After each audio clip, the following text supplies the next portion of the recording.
Welcome to This Week in Colerain Cardinals Athletics here on wearecolerain.com and ESP Media powered by Sidearm Sports. My name is Jason Griefer, and once again, we are joined by Colerain Athletic Director Craig Hewlin and Assistant AD Mike Wiseman. Gentlemen, good to have you back here with us. Let's get right into it. We've got a loaded show here today, as we always do. Let's start off in the bowling lanes. Boys bowling first, 2-1. Over the last week. They're currently sitting in second place right now behind Mason and Middletown, who are both 7-1 league. Your team at 6-2, but picked up wins over Northwest and then Lakota West. And then Friday come up short against LaSalle. And seeing the scores come in, LaSalle had a combined team score of over 3,000, which doesn't happen very often. LaSalle has an excellent bowling program. But nevertheless, a really good litmus test late in the season for your team. Craig, let me start with you. Are they looking at this coming out of it as, hey, LaSalle just bowled really well, but it also gives us an idea of the kind of strength of competition we're going to see once we get into the postseason? Yeah, definitely. I think, they've had a really good last couple of weeks. And, the match Friday against LaSalle, I think some of their averages, their scores were a little low compared to, their averages, but they know that they're the top competition right now, LaSalle and boys bowling, and it gives them an idea of what they're going to face in the tournament. And I think, they just had their draw this past Sunday. They got the 8th seed, which is about where they want to be and where they thought they would be, and they're kind of getting geared up for the tournament, so they're excited. Mike, you've been through this situation like that before as a coach. When you take on a team that is, has a reputation coming in as being a very, very strong team, this in bowling, I'm sure you've seen it on the soccer pitch.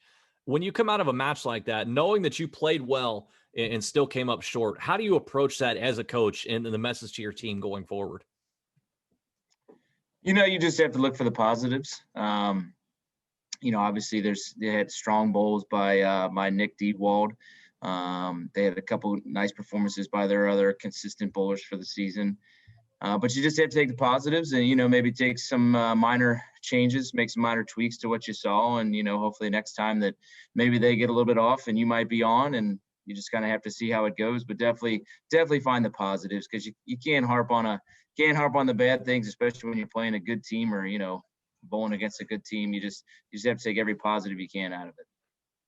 Over on the girls' side, girls have been coming on strong as of late. They've won their last three. They're sitting at 4-2 in the league, 7-3 overall. It's third place in the GMC right now. They're slated to take on Lakota East on a little bit later today, Tuesday, as a matter of fact, before Oak Hill's a little bit later in the week.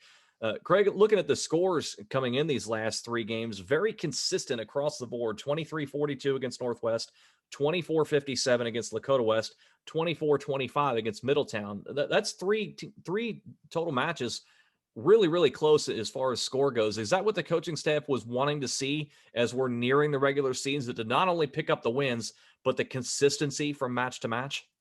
Well, yeah, I definitely think consistency right now is important. After they just spent the last 2 weeks before this week shut down, and they just got started back up last week, and yeah, I would definitely think right now consistency is important. They also got the 8th seed in the tournament draw, which is maybe a little lower than where they thought they would be, but I think it's something to be proud of. Being top 10 in the city, same as the boys, and their sectionals coming up in 2 weeks, so. Just like the boys, they're gearing up for the tournament, and I think they're going to make their strides at the right time. Let's switch gears and let's move on to the hardwood. And Mike, I'll start with you with this one. Let's talk about the boys first. Finally scheduled to return to action after some time off, as we documented on last week's program. They are slated to take on Lakota East is coming Friday, and then a road trip to Middletown on Saturday to resume league play. And we talked about kind of the starts and stops that a lot of programs have, and we now have had one with the boys basketball team. How much work have they been able to get in as a team during this hiatus so that when Friday arrives, they're ready to go and been able to knock off the rust? Well, the guys who were not quarantined have been working out with Coach Cosgrove and the other guys. But we get the rest of them back, I think, either today or tomorrow, when they can get back to full strength. I think at this point in time, it's kind of building towards that maybe a strong tournament run. That was one of my strong messages that I always told my kids. Everybody forgets the regular season. You go 2, 3, 4 deep in the tournament. You can kind of maybe plan for that and kind of maybe push them to get to that level. Maybe knock off a couple of those teams and, make a little bit of a memorable run for them. So that's would be my message, I think, going forward to those guys coming back. So we'll see what happens there when they're back in action this coming Friday. Craig, over on the girls' side, girls continue to have a really, really nice season, as we've documented here on the show. And looking at where things are now, sitting in 5th place in the GMC, coming off of a non-conference rout of Ross, winning that game 80-19 after a tough one against Lakota West. Hard-fought game, but Lakota West got the win there. You look at the way things are now, you've got regular season games scheduled at Hamilton and then Saturday hosting undefeated Mason to close out the regular season. So tough stretch to end the regular season, no doubt. And we also know, as well as anybody, how good this league is in girls basketball from top to bottom. And your team's had a very fine season, but we now also know the postseason draw. It was announced since we last reconvened that you're going to get Harrison in round 1. That'll take place on Saturday, February the 13th. We also look ahead a little bit because you always wonder about what potential matchups are. And we see Sycamore and Lakota East in the same side of the draw. So there are potential matchups there. They're a little bit ahead of you. Or they're right around you, I should say, in the standings. Sycamore just above you, Lakota East right behind you. So again, very evenly matched teams across the board right there. Let's talk about the draw first. What was your reaction when the draw came out, and what was the reaction of the coaching staff when they saw the initial matchup and where it could lead down the road? Yeah, I definitely think it's a very favorable draw. I think it's exactly what they looked for. You got Mason and Lakota West and MND there at the top seed of the bracket. But for them to get the draw that they had, or they have, I think it puts them in a really great shape to get to potentially, sectional final, maybe a district final. Harrison, we played it. Luckily, we already saw him earlier in the year, so we know that what we need to fix to be successful in that game, and we could potentially get the winner of the second round game, which could be Sycamore, which we've already faced this year. And I think at the top end of the bracket, you got Lakota East and Edgewood, I think. And I think any of those games really, they'll be competitive, but they got a really good chance of competing well against. And like I said, it's a very favorable draw. The coaching staff is looking forward to the tournament, and so am I. So should be good. Mike, I'm going to turn it back to you in that perspective. When you see, and you, like I said, you went through this yourself as a coach, when you see the draw unveiled and you see a setup that favors your team, is that something you talk about with your kids right away that, hey, look, we got a really good draw here and we've really got a chance to make a run if we shore up X, Y, and Z? absolutely. I mean, you have to be honest with them. And, we've had several of those conversations, and like Craig said, I think it's a great draw for them. See a lot of teams that they've already played, maybe didn't necessarily get the win against, but definitely teams that they competed with. So I think definitely looking at that, if they take care, if they play defense like they did last night. I was watching a little bit on Facebook.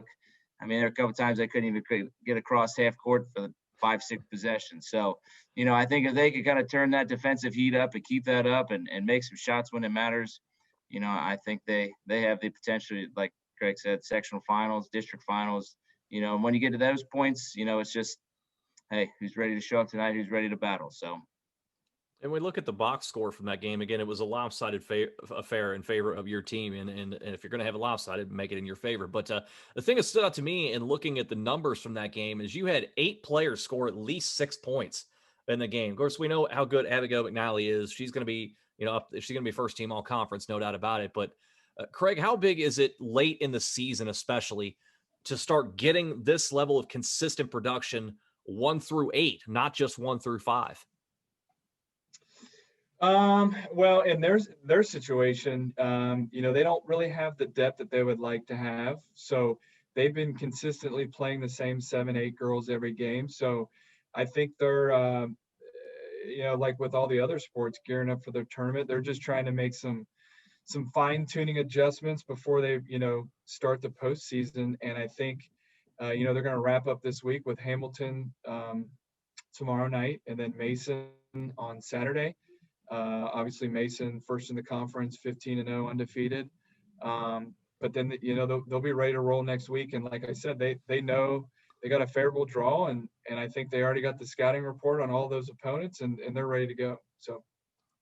Let's switch gears. Let's move on to AQT. And last week we talked how it had been a long, long time since Colerain had beaten Sycamore in the regular season, over a decade, as a matter of fact. That streak finally came to an end. You were able to win one of the two games against Sycamore there. You win the second game there, 75-69. But even the first one, Sycamore only gets you by 13 points. So you're just right there with one of the better teams, obviously, around the area. So you're now sitting at 7-1. You're right behind Mason, who is undefeated right now at 8-0 at the top of the standings. Mike, how big of a confidence boost was it for the team and even for the coaching staff to know that albatross has kind of been hanging over the head with Sycamore, and then to finally be able to break through and beat them and get a win? It was a constant conversation we always had as coaches is, hey, who do we have to get over that hump with to really get that confidence that we are as good as anybody else in this league, and we can compete with anybody. And obviously it was probably a great kind of relief for them maybe to finally get that win. So hopefully it kind of continues to carry over for the rest of the season, and they've got Mason in 2 weeks, so hopefully maybe we'll knock that one off and see where we can go from there. Craig, what does that do for the team's confidence? As Mike said, you got Mason coming in 2 weeks, but you have Lakota East coming up here this week. Lakota East sitting in mid-pack right now in the conference. I have to imagine confidence is pretty high in the program. Oh yeah, I would think so. I think we've talked about this before. They had really high expectations for themselves coming into the season, especially after the year they had last year, and we'll see how we do tomorrow against Lakota East, and then they got Mason next week, which is their first place in the league, undefeated. So see how they do tomorrow, and then hopefully they can take a chance or take a shot at the number one team, the Comets. We'll be looking forward to talking about that on next week's program. Let's move into the pool now, and league championships over the weekend. And surprise, surprise, Lauren Clippard goes out and swims way faster than everyone else, for lack of a better phrase there. She wins the 200 free, finishes second in the 100 back. So really, really good performance from her, especially. And obviously you had a lot of other swimmers put up some really low times there as well on both sides of things, both the men and the women there. Now we get ready for the postseason. Crosley YMCA is all set up and ready to go for the postseason. Craig, let me start with you. What's the confidence level amongst these coaching staffs coming out of the GMC and going into the postseason and looking towards the ability to advance? Well, obviously this is when you get ready for the tournament with swimming, a sport like swimming, they work on tapering their times. So this is obviously the most critical part of the year. They haven't had probably the same amount of swimming that they normally do. The number of meets have been reduced because of COVID, and it's definitely been a unique season for swimming. But all of a sudden, here we are. We had GMCs this past weekend. The sectionals are this week. Districts the following, and then states. So this is the time of the year that they're tapering. They're training to lower their time week by week to give them the best shot to advance. And I think it's just a matter of how hard are they going to work this week in the pool and to get ready for Friday and Saturday. So, Mike, what's your sense on how the student athletes felt in their performances coming out of the pool there? As Craig talked about the coaching staff, from the players' perspective, what's your sense there and how they feel their chances are in the sectional to advance? Well, I think, speaking from last year with Lauren and, some of the other kids that have come back, they've been there before. So, another year under their belt, they're just kind of gaining a little bit of that confidence. And having been there and done it before, it makes it a little bit easier. So the process in doing it is obviously a little bit more normal for them. So I just, hopefully they're able to stay healthy and we're able to stay out of any of these unforeseen issues that we've had. So hopefully for them that they get the chance to continue to compete. They're headed into the postseason. Your wrestling team has postseason coming up. It's still a little bit of ways off, not necessarily right on the doorstep, but close by. But we did learn the draw that has been announced here. The team's going to be seeded fourth in the Lebanon portion of the sectional, with Mason being the number one seed there at the Lebanon site. Your team coming off of a nice win Saturday against Lakota East, win that one 44-30. So continue to build in the right direction, keep things going in a positive manner in that respect. Craig, what's the team mood right now coming off that Lakota East meet there, and what's on the docket this week? I think the mood in general in the program is they're really excited. It's been a very exciting year for wrestling. They had a tough match Friday night with Lebanon. Lebanon's also in their sectional. Lebanon's a very, very good team, ranked number 4 in the city. We're right behind them at number 5. They wrestled Middletown Friday night in another duel. They were able to beat Middletown, and then wake up the next morning, drive to Fairmont, and they dueled Lakota East, another great team in the league. Fortunate enough to get the win, and it kind of sets himself up for a very big matchup this week with Fairfield on Saturday. They travel to Fairfield. They wrestle at 10 a.m. And Fairfield and Colerain both sit with 1 loss each in the league. Mason's undefeated. So big match for them this Saturday. If they're fortunate enough to handle their business against Fairfield, it puts them in a position to potentially finish the season second place in the league. And I don't talk to my coach earlier this week. I don't know if they've ever finished higher than 4th or 5th in the GMC. So definitely a big match this Saturday against the Indians, and they're looking forward to it. They're excited. Mike, what's it do for an athletic department in general when you see a team like this breaking through, higher than they've ever gone before? I think overall, looking at all of our winter sports have really performed extremely well. Obviously, we're excited as an athletic department that our programs are doing well, and continue to hopefully give them the confidence and give them the tools they need to continue a prolonged period of success, and maybe just not a spike 1 year, but hopefully continue to give them the things they need to continue this success. And we look across all of our winter sports. We've got our AQT, we've got our swimming, we have our basketball. We've performed very, very well in the winter season this year. As we're moving along here on the show and winding down this week's episode, Craig, a lot of postseason activity going on right now, but it also means for the winter sport athletes, for the seniors in particular, careers starting to wind down, and some of those athletes will be looking to move on to the next level. And of course, we got a pretty big day coming up at Colerain this week, where some of those student athletes will be able to make it official for their plans for the future. Tell us about it. Yeah, so tomorrow is National Signing Day, and we are looking to put on a presentation actually Thursday. Most schools will be doing it tomorrow and Wednesday. Wednesday, actually, for our school is a remote learning day, so we don't have any kids in the building tomorrow, so we thought it would be best to move it to Thursday. So we'll be holding a ceremony in the afternoon after lunch, and I'm actually going to let Mike kind of walk us through how that ceremony is going to go this Thursday. Yeah, so like Craig said, we decided to do it Thursday just in the fact that we have a remote day on Wednesday. Didn't think it'd be right to take the kids out of class. So Thursday, we're going to be offering 10 minutes time slots for kids and their family, their immediate family to come up to school. We will do the traditional signing day. We'll have the backdrop in the gym and all that. We have 9 kids that have committed to come on Thursday. Some were previous signees when we weren't able to do the in-person signings. We welcome them back to be able to experience that. And then we're also intending to Facebook live stream it so that anybody else that can't come will have the opportunity to watch. Just kind of a creative, different way to hopefully bring as many people in and to be a part of this as they can, because it's a special day for the kids, their families, and for the school. Fans will notice as they're listening to this podcast or perhaps watching it on wearecolerain.com that we are choosing this week not to announce which student athletes are signing, which sport, and also most importantly, which school they are signing with. We're going to let the kids have the spotlight.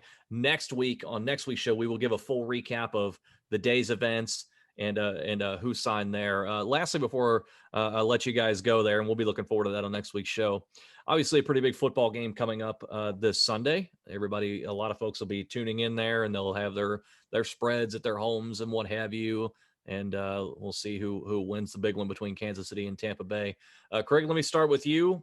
Can you give me a prediction for the game? And also, what kind of spread will you have at your home in order to prepare? I love this question. I love it. Honestly, this is tough. It's hard to root against Brady. It's hard to bet against Brady. But after watching what Kansas City did to Buffalo, I'm going to go with Kansas City. I think they're just offensively. I just think there's nothing you can do to really slow them down. So I'm going to go 31-27 Kansas City, and I'm definitely going to go with. There's going to be wings at my spread. So. Okay, so we'll keep on track of the wings, and we're also going to see next week if these two guys are actually joining us from their offices or being stuck at home because they're so full from party food. So, all right. So Craig's gonna go with KC here, and he'll have wings at the house. A Kansas City themed barbecue type of theme there. Mike, what say you? Oh, I've had this argument quite a bit, but you can't go against the man. You can't. When a guy's been in 20% of all the Super Bowls, think about that. 20% of all the Super Bowls Tom Brady's been in. So it's what they've done this year, kind of clicking. I got it. As much as I disliked Brady in New England, I kind of like him now with Tampa, so I'm gonna have to go with Brady. Wait, what's the change? I don't know. Why don't you hate him now that he's not in New England? I don't know. Okay. I would have to agree with that statement. Or is he just less hateable now? I guess. I don't know. I don't know what it is. You got to respect it, though. You got to respect it.